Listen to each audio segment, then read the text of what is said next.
Hey there, friends. This is Bill McDonald, the ELAR Writing Doctor. Welcome to video one of, well, technically video two. My first one was an introduction of readvising, where we take the content, something that we're reading, and try to understand the content by thinking of a passage as an introduction, a body, and a conclusion, and or a paragraph as a topic sentence, specific supporting sentences, and a closing sentence.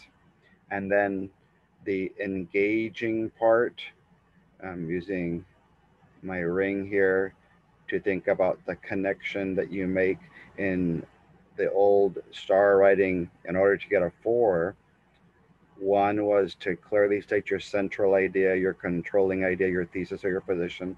A two was to organize, to make sure what you were giving reasons and examples. In order to get a three, it said to develop your ideas in detail.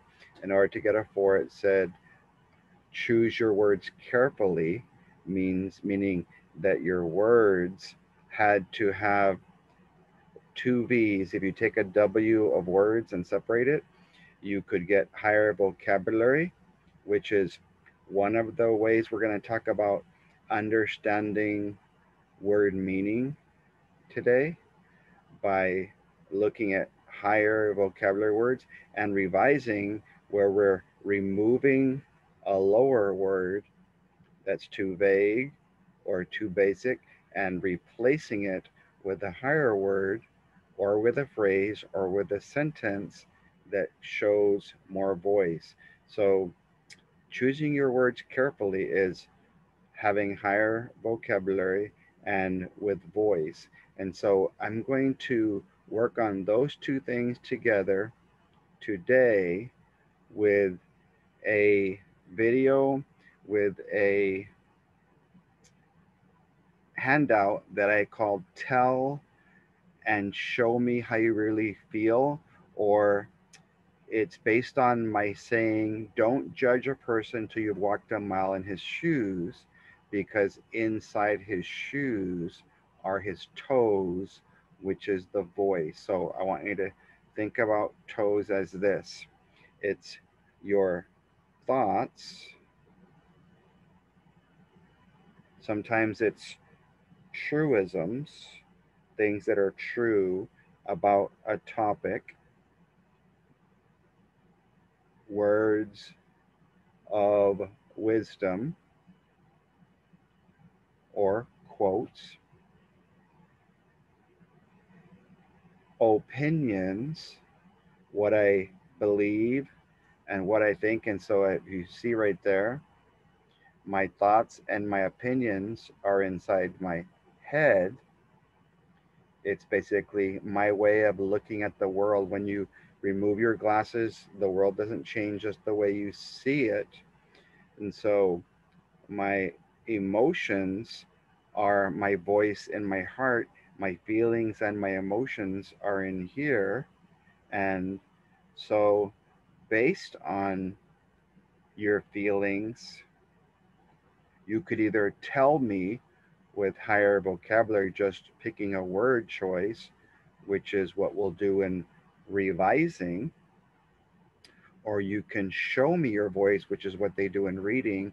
They show you how a character feels by sharing his thoughts, his opinions, his emotions, his five senses, the way he sees, tastes, speaks, hears, and listens, smells, and touch, the way things feel to him. And so that's voice. And then another letter of toes is what I call salsa, and I'm rubbing my belly.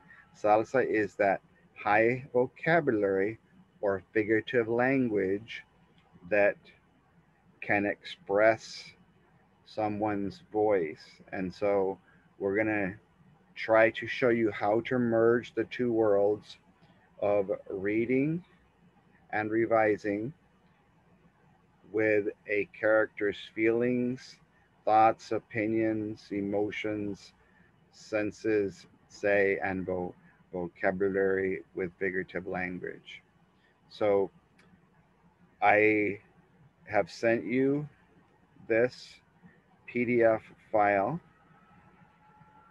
Let me go ahead and I'm going to share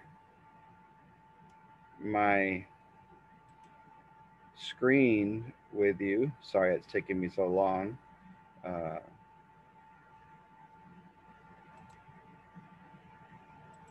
I click share screen in Zoom, advanced, content from a second camera, and there you have the PDF that I'm going to show you the hard copy of with my document camera. It says tell and show me how you really feel, how to express voice using your feelings and emotions. And I've expanded it because of reading and revising, and of course by me, Bill McDonald. Those are lots of vocabulary words, and so that's what I call telling me. So whether you're telling with a lower vocabulary word or a higher one, you're still telling me how you feel with an emotion word. When you show me how you feel, you show me what the character is thinking in a passage, his point of view and perspective, his emotions, things that he might be saying, the five senses, vocabulary, and figurative language. So I'm going to use that. And so we'll start off with a little warm up activity.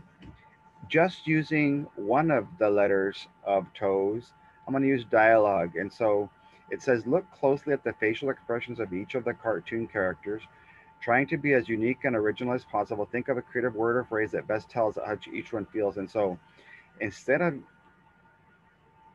picking all of the ideas under the sun, I would suggest you teach one skill at a time. I got skill. It's multiplying. Let's get good at one skill before we try and work on multiple. So I chose three in the list of on page one there of the possible expressions, the little emoticons, if you want to call them that. This one here has little hearts on it, and he's smiling and he's looking at someone. And so I would think he'd be saying, "How you doing?" And I think that's what Joey from Friends used to say. This one here doesn't like whatever's happening or whatever he's seeing, so he might be saying, "Boo." And this last one, I saw dollar signs, and so maybe his voice might be saying cha-ching. And so pick a row, and if you want to play along, tell me which row and which face, and what would you say, or what do you think that little emoticon might be saying in a word, a couple of words, or a phrase. All right, our next page. Because revising is about removing one word and replacing it with something higher, what I've done is pages 2, 3, and 4 have opinions and emotions. And so, what is the big word on top of each little section is a word that I would consider off limits or a trash word, words that we would want to stop using, because in reading, they're going to use one of these words probably and ask your students what the word means based in the context of a sentence or a paragraph or having to look it up in a dictionary. But if you're trying to tell me your point of view, if you write or say one of these words, then that's just your opinion. And it doesn't make it more or less true. It's just what you think or what you believe about something. So think about opinions as part of your voice, and revising is removing one of these red words and replacing it with any of those that are there in a sentence. You can also do that on the advanced or primary folders that I've sent you. Let me know by email if you can't find those or didn't receive them, and I'll make sure you get them. Just ask for the primary or advanced folders. And in reading, they're going to give your students one of these bigger words, and they're going to have to know what it means in the context of a sentence. I have 2 pages full of emotions because, excuse me, the main context of this uh, handout was based on emotions. So, again, all of the red ones that are in the left column and underlined are the off limit words, and all of the synonyms are words that mean the same. And so, what a lot of teachers tell me is many students are not willing to open up their dictionary when it comes to writing their thoughts, opinions, and emotions and use higher vocabulary. But if you make a student copy of these opinions and emotion words, then your kids will become used to what these words mean, what their synonyms mean. And so, what is the definition of one of these words is for reading, and which word could best replace scared, and you would pick one of these from the list. And of course, they would be grade appropriate from kinder all the way up to high school. Now, I want you to notice this in awe. If you're scared or you're shocked, you could be in awe. And I want you to notice, even though something might have just 3 letters, it doesn't mean it's lower vocabulary just because it has a lower quantity of letters than the word we're using. More students would use scared or shocked than they would use the word in awe. And so keep that in mind when you're deciding which words that you're going to use when we do this activity, and when you kind of continue on doing this on your own and or with your students. Okay, so my next page has a paper potato head, and it says let your voice be heard, and it's got that acronym TOES that I mentioned: thoughts, truisms, opinions, emotions that you tell or show, the senses, the things you say are important, and also the said words you use, which is called the tag. Sometimes it's not what you say with a little mouth here, it's quotation marks with the little cheeks on the left and the right, the little dimples. Um, it's how you say it. And so in a reading passage, we can't hear the person speaking, so they have to use what they call the tag, the person who's speaking, and a specific said word like shouted, whispered, uh, mumbled, whatever. And I want you to notice that there are 6 different colored circles. And the cool thing about this is Mr. Potato Head, the real one, has on his back a little opening where you could place these poker chips inside. And so when you're learning about thoughts, all students have pure, clean thoughts. So you could place a white poker chip inside the potato head if a character or a student who's writing an essay responds with thoughts.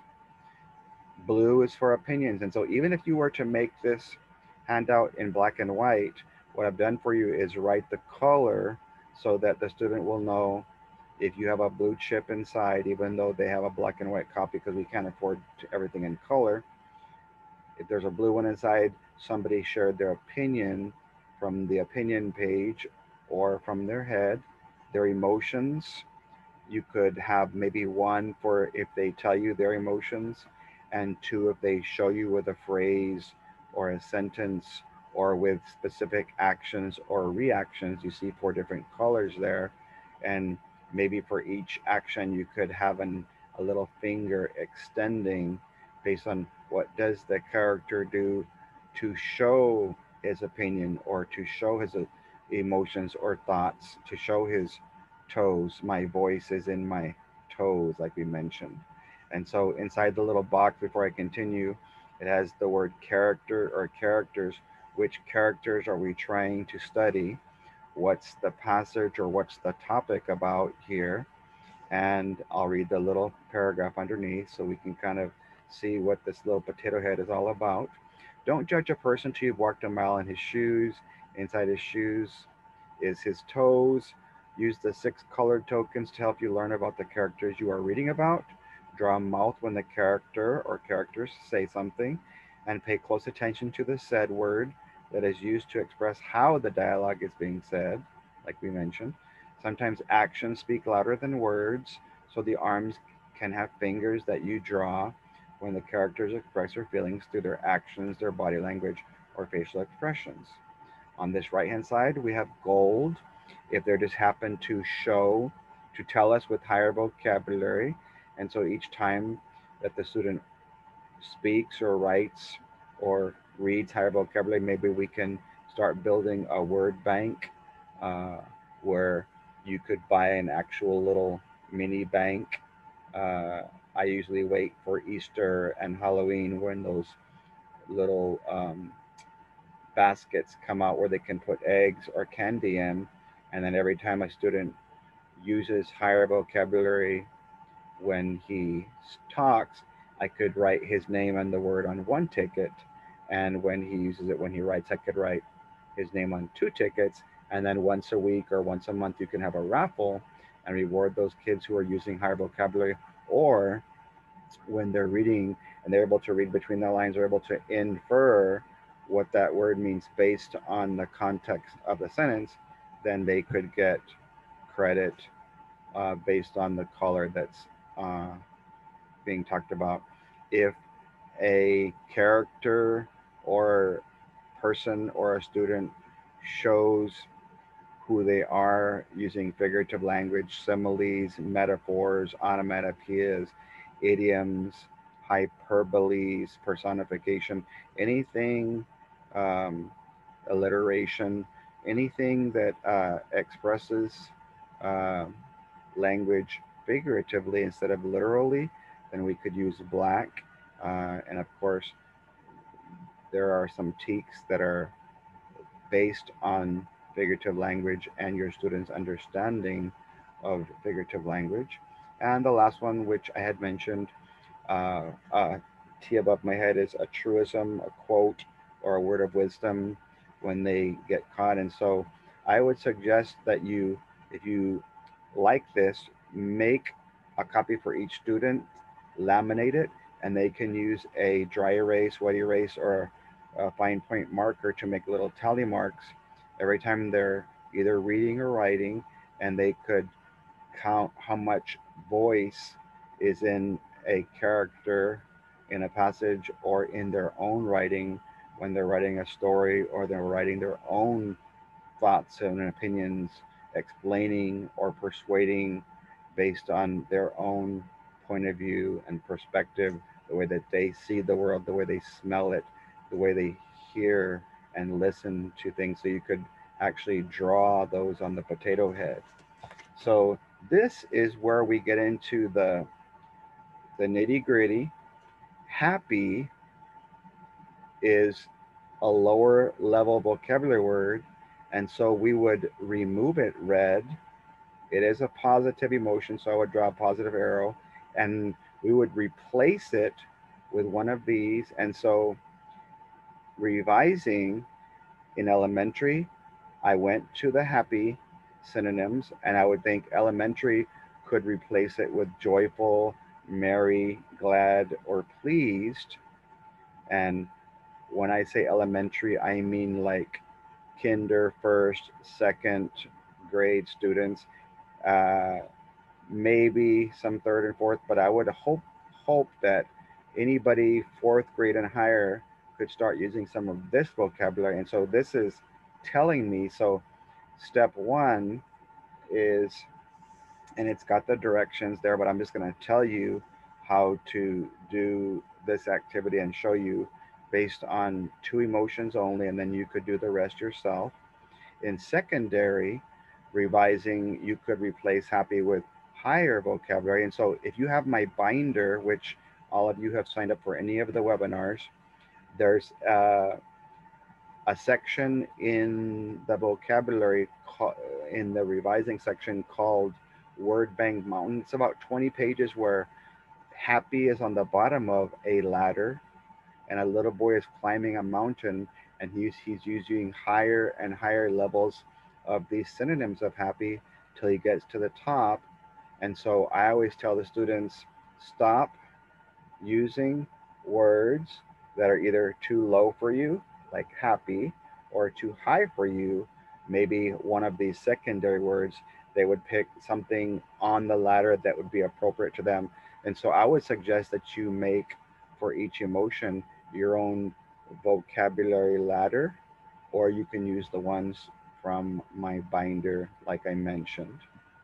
So the second thing is you could either have your students make an emotion collage. You say, this week's emotion is happy.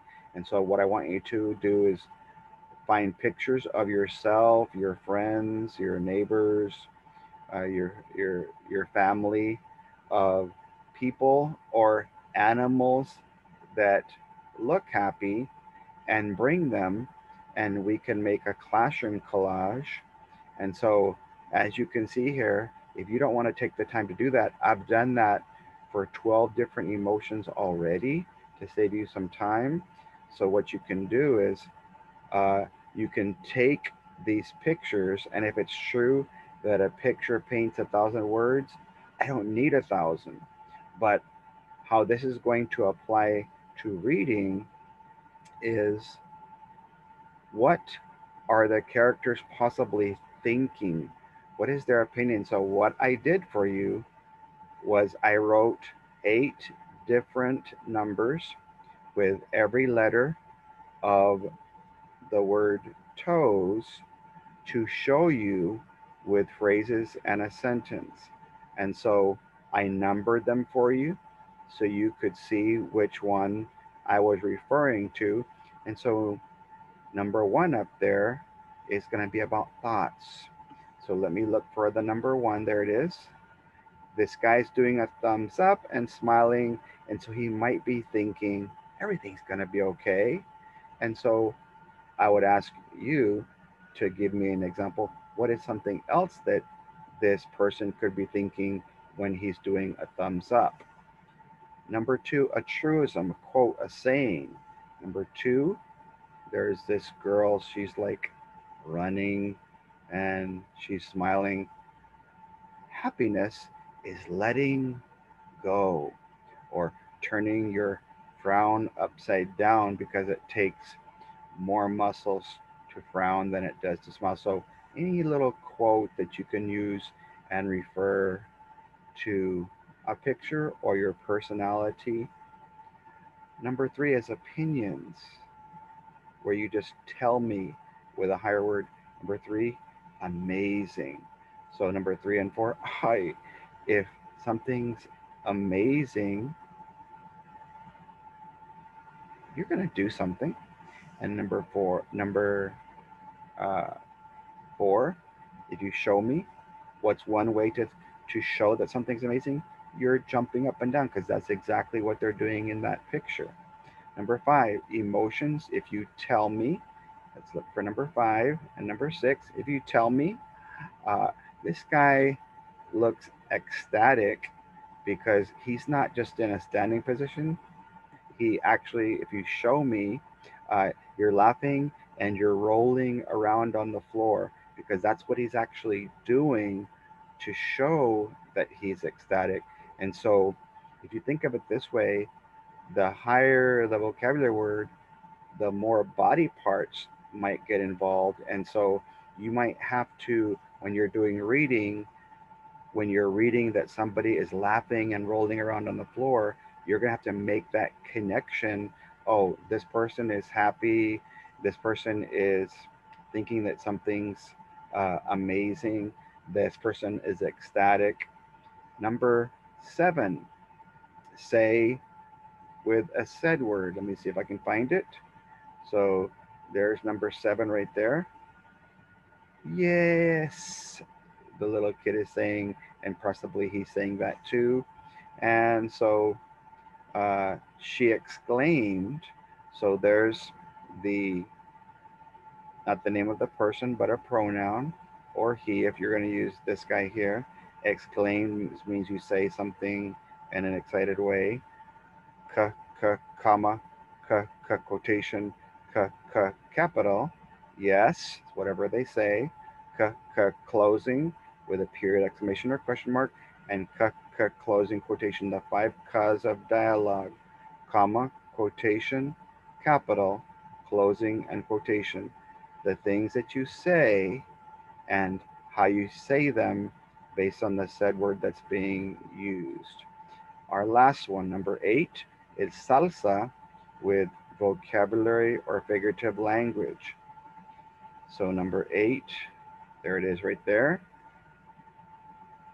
Smiling from ear to ear.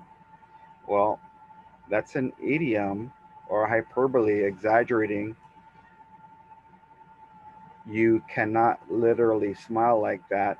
That picture was distorted to kind of show um, what it might look like if they were to make that realistic. Now, my suggestion is I have all 12 emotions, like I mentioned, and I've done the same thing where your kids could give synonyms, look at the pictures, and then make an emotion wall that has all 12 of these.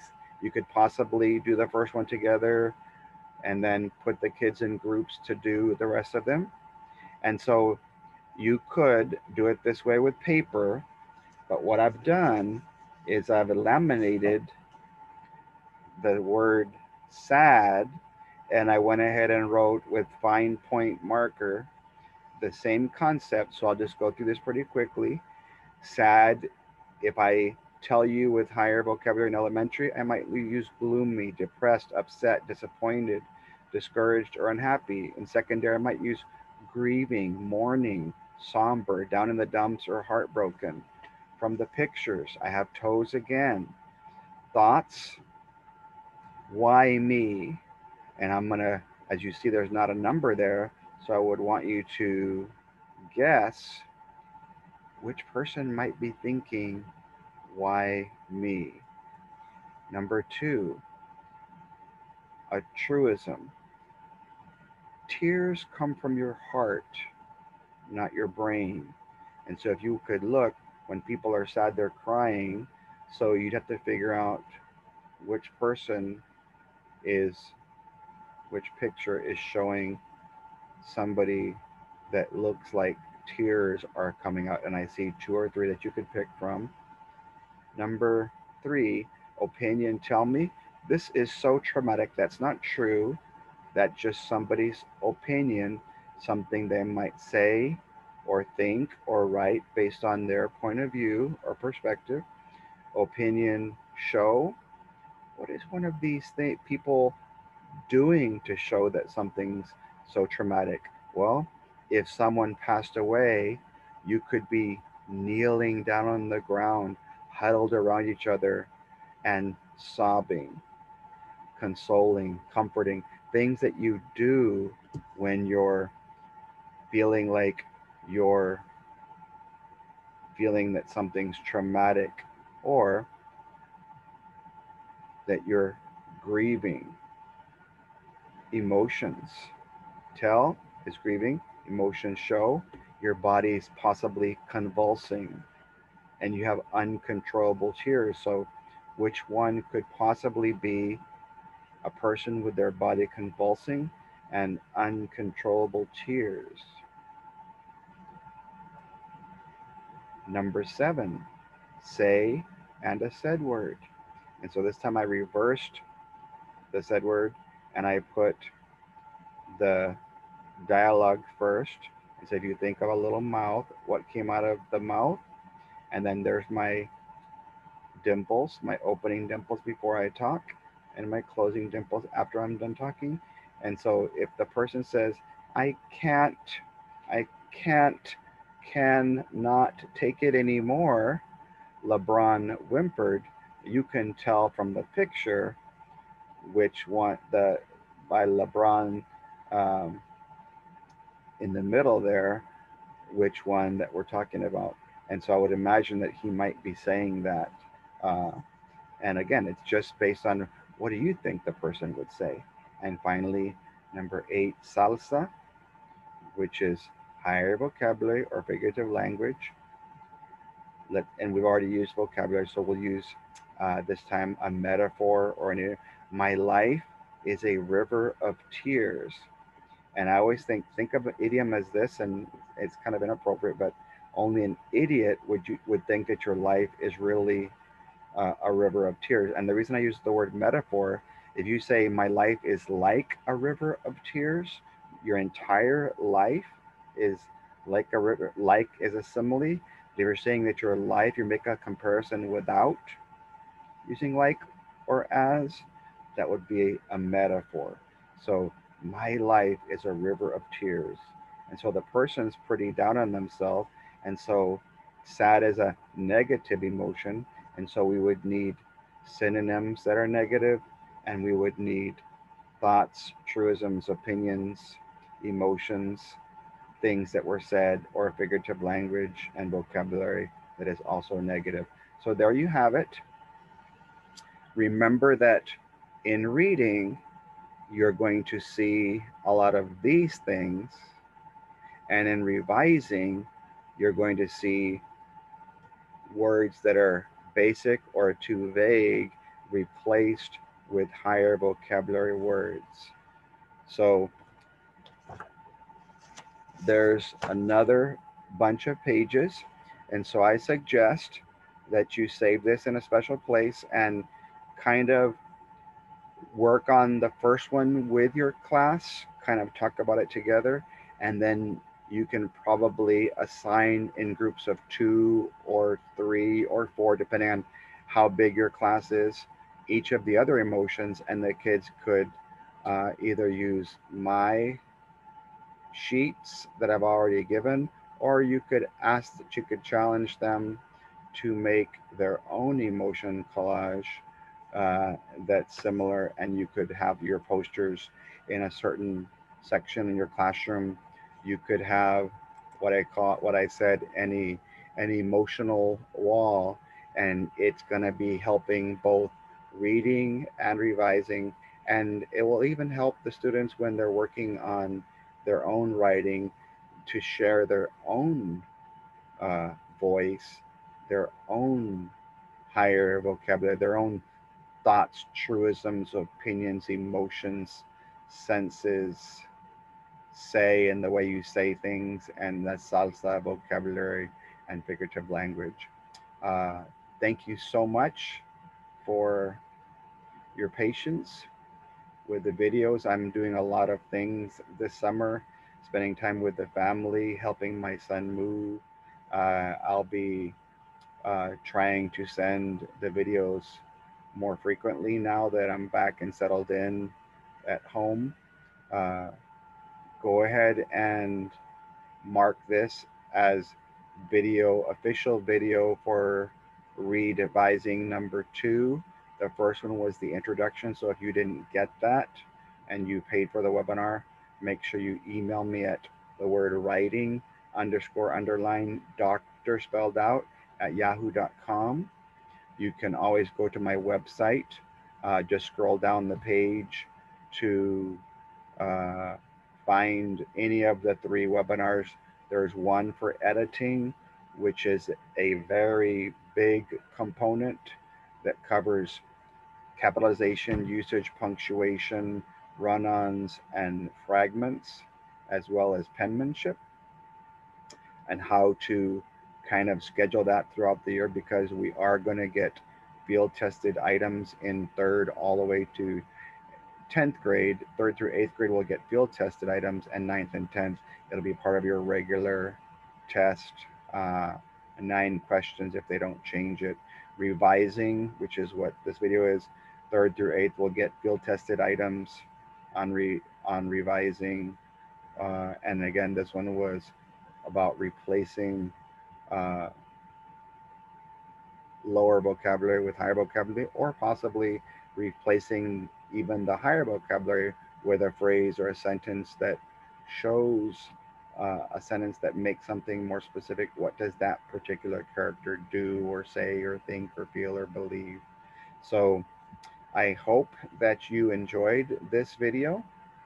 Uh, Feel free to message me in Facebook or email me if you have any questions or have any ideas. Again, take your time doing the videos. I'll be making plenty throughout the rest of the summer and even into the school year if I need to kind of be very thorough.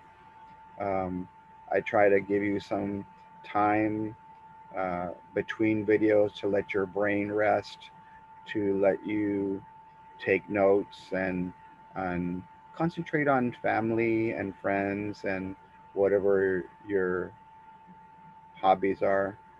So God bless you guys. Take care, and thanks for watching this video. Adios.